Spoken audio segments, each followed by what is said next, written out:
허리 디스크 있으신 분들 중 혹시 허리 근육과 코어 근육을 강화하겠다고 운동하고 계시는 분들이 있으시다면 지금 당장 멈추셔야 합니다. 허리 디스크가 있을 때 해야 하는 운동은 따로 있어요.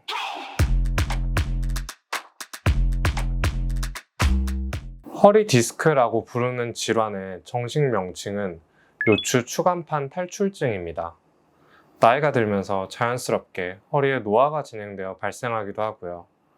허리를 많이 사용하거나 외상으로 인해 30대에서 40대, 심지어 20대 이른 나이에 발생할 수도 있습니다.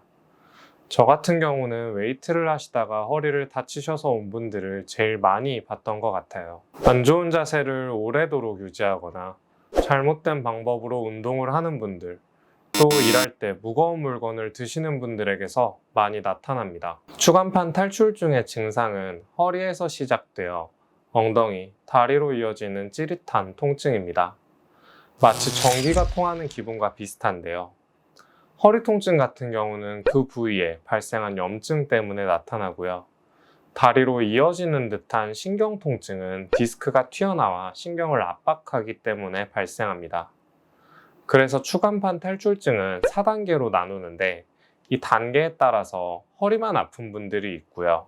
또 다리로 나타나는 신경 증상이 같이 나타나는 분들도 있습니다. 디스크가 아닌 후관절 증후군이나 이상근 증후군과 같은 다른 원인으로 인해서도 이러한 신경 증상은 충분히 나타날 수 있습니다.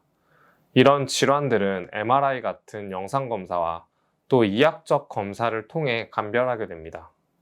오늘은 추간판 탈출증에 대해 다루기로 했으니 이에 대해서는 추후 다른 영상에서 이야기하도록 하겠습니다. 그러면 이런 허리, 엉덩이, 다리로 이어지는 신경 통증이 발생하면 무조건 병원에 가야 할까요? 그렇지는 않습니다. 단, 다음과 같은 상황은 예외인데요. 허리 통증이 너무 심해서 일상생활이 불가능하거나 다리에 감각이 없어지거나 아니면 대변이나 소변을 보는 게 스스로 조절이 안 된다면 마미증후군이라고 부르는 응급 상황일 수 있어요. 그때는 즉시 의료기관에 내원하셔서 수술이나 적절한 치료를 받으셔야 합니다.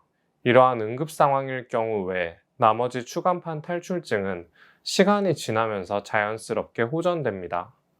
허리 통증의 경우 디스크에 발생한 염증 때문에 나타나는데 이러한 염증은 1개월에서 2개월 정도 지나면 점차 가라앉게 됩니다. 또 신경을 압박하는 튀어나온 디스크는 1년에서 2년 정도 지나면 몸에 자연스럽게 흡수됩니다. 그래서 허리 디스크 치료의 목적은 당장 극심한 통증을 가라앉혀 일상생활에 지장이 없도록 하는 것이고요.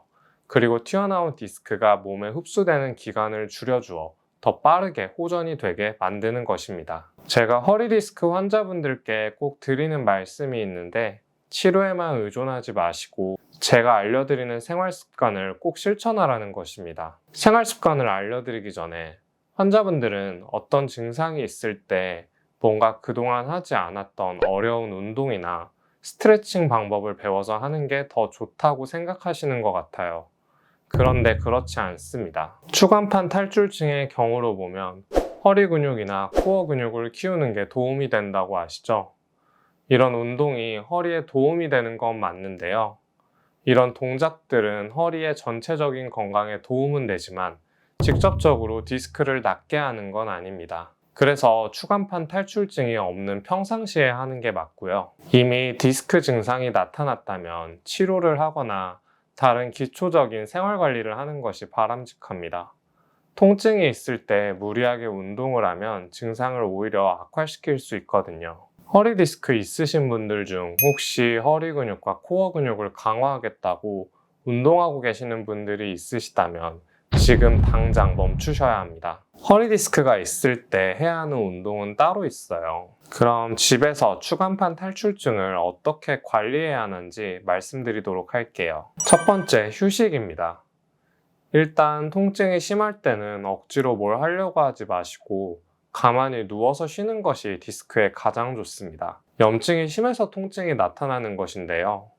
이때 무리하게 스트레칭을 하거나 운동을 시행하면 오히려 염증이 자극되면서 증상이 악화됩니다. 그래서 허리 디스크가 있으신 분들은 어떤 운동이나 동작을 수행할 때 만약 통증이 더 심해진다면 염증이 심해진다는 뜻이기 때문에 절대로 하시면 안 됩니다. 규칙적인 식사와 충분한 수면을 취하면서 몸의 컨디션이 올라오면 디스크의 회복 속도 역시 빨라질 수 있습니다.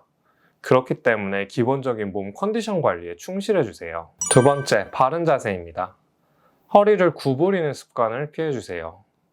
무거운 물건을 들 때, 세수할 때, 복근 운동을 할 때, 양반 다리로 앉아 있을 때 등등 이런 습관들은 모두 허리 디스크를 다치게 하는 원인이 됩니다. 허리를 구부리면 척추에 가해지는 압력이 증가해서 디스크가 탈출할 위험을 높입니다. 또 주위 근육과 인대에 스트레스를 주어 만성적인 요통과 근육 뭉침을 유발해서 허리를 약하게 만들 수 있어요. 웨이트 트레이닝을 하시는 분들은 허리에 아치를 만드는 방법을 아시죠?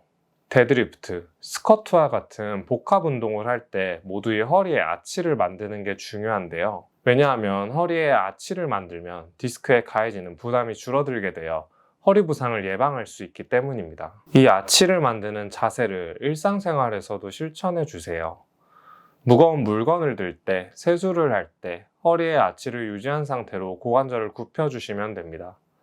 이렇게 하면 허리 디스크의 손상을 방지할 수 있거든요. 세 번째, 신전 스트레칭입니다. 우리 몸의 척추는 경추와 흉추, 요추가 각자의 고유한 곡선을 가지고 있습니다. 요추는 척추가 앞으로 살짝 휜 전만을 유지하고 있는데요. 따라서 스트레칭을 할 때도 이 전만을 만들어주는 자세를 취해야 합니다. 엎드려 있는 상태에서 손으로 바닥을 짚고 목과 허리를 뒤로 젖혀주세요. 신전 자세를 통해 요추의 전만 곡선을 만들어주는 스트레칭입니다. 맨 끝 지점에서 10초간 버틴 후 후 하고 숨을 내쉬면서 돌아와 주세요. 요추의 신전 자세가 좋다는 건 많이들 알고 계실 텐데 주의할 점이 있습니다. 과도하게 신전을 시키는 것도 마찬가지로 허리에 좋지 않아요. 그래서 억지로 통증이 나타나는데 참으면서 스트레칭을 하실 필요는 없고요. 본인이 갈 수 있는 범위까지만 허리를 젖혀주고 거기서 10초를 버티시면 됩니다. 또한 스트레칭을 하고 난 후 통증이 심해진다면 아직 염증이 다 가라앉지 않은 상태로 휴식과 바른 자세를 충분히 더 실천해 주시고 시간이 지난 뒤에 이 운동을 해주세요. 정리하면 휴식, 바른 자세, 신전 스트레칭입니다. 이 외에도 허리 건강에 도움이 되는 스쿼트나 복근 운동 등이 있지만 이는 디스크가 없는 평상시에 실천을 해야 의미가 있습니다. 당장 허리 디스크를 진단받으신 분이라면 운동을 통해 근육을 키우거나 어려운 동작을 하려고 하지 마시고요. 가장 기초적인 위 3가지부터 실천하면서 통증이 가라앉는 경험을 해보세요. 다음에도 여러분들의 통증에 도움이 되는 영상으로 돌아오겠습니다. 영상이 도움이 되셨다면 구독과 좋아요, 알람 설정 꼭 부탁드리고요. 지금까지 영상을 시청해주셔서 대단히 감사합니다.